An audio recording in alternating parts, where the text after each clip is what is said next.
Hello everyone. In today's class, we'll discuss about the topic branch accounts independent branches. Introduction. A branch which enjoys a good amount of freedom is known as independent branch. Independent branch maintains its own set of books. Independent branches make purchases from outside, get goods from the head office, supply goods to the head office, and also fix the selling price by itself. Such a branch keeps a complete set of its books and it maintains its own bank account also. It prepares its own trial balance and final accounts and sends their copies to the head office for their incorporation in the head office books.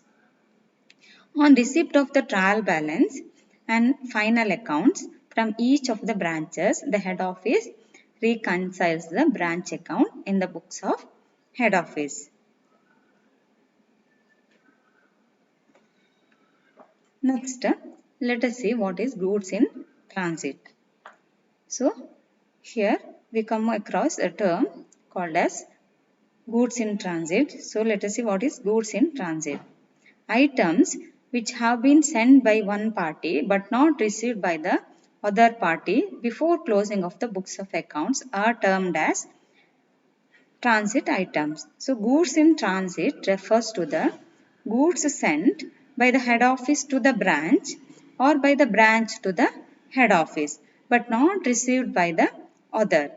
So, after dispatching the goods, the party dispatching it gives entry in its book, but the entry for the same in the books of the other party will be pending. As a result, a difference occurs in the balance of the head office account and branch account. So, adjusting entry should be passed for reconciling the difference in the books of concerned party. So, let us see what are these adjusting entry to be passed to reconcile the difference.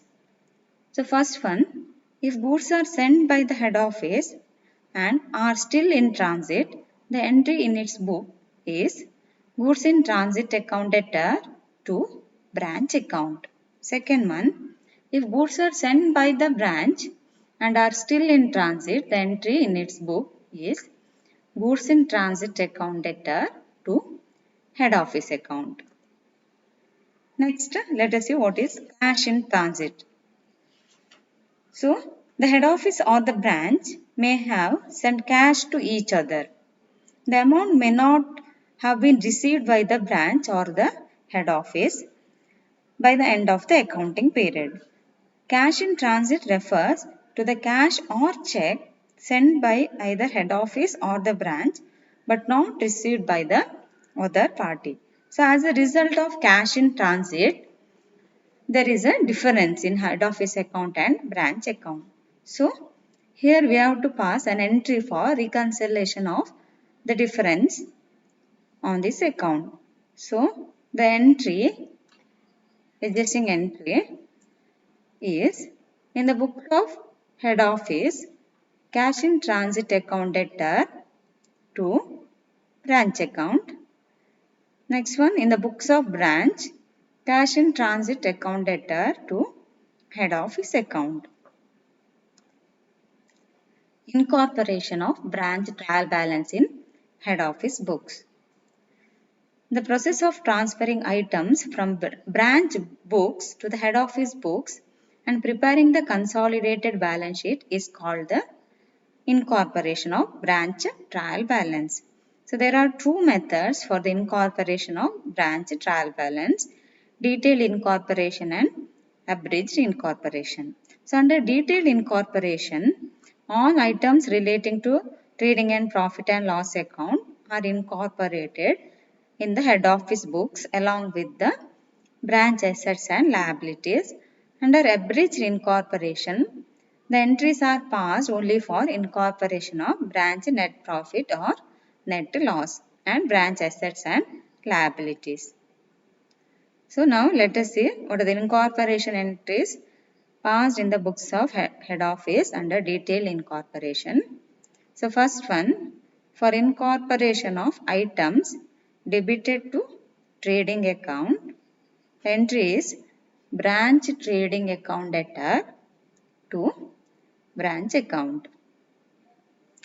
Next, second one, for incorporation of items credited to trading account, entry branch account debtor to branch trading account.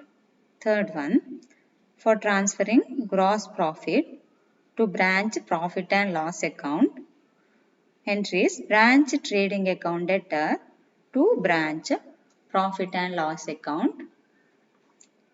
Next one, for incorporation of items debited to profit and loss account, branch profit and loss account debtor to branch account.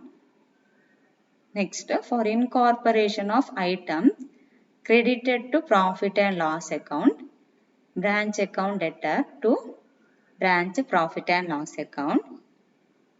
Next, for transferring net profit to general profit and loss account, the entries branch profit and loss account debtor to general profit and loss account. Next, for incorporating branch assets account debtor to branch account. Okay.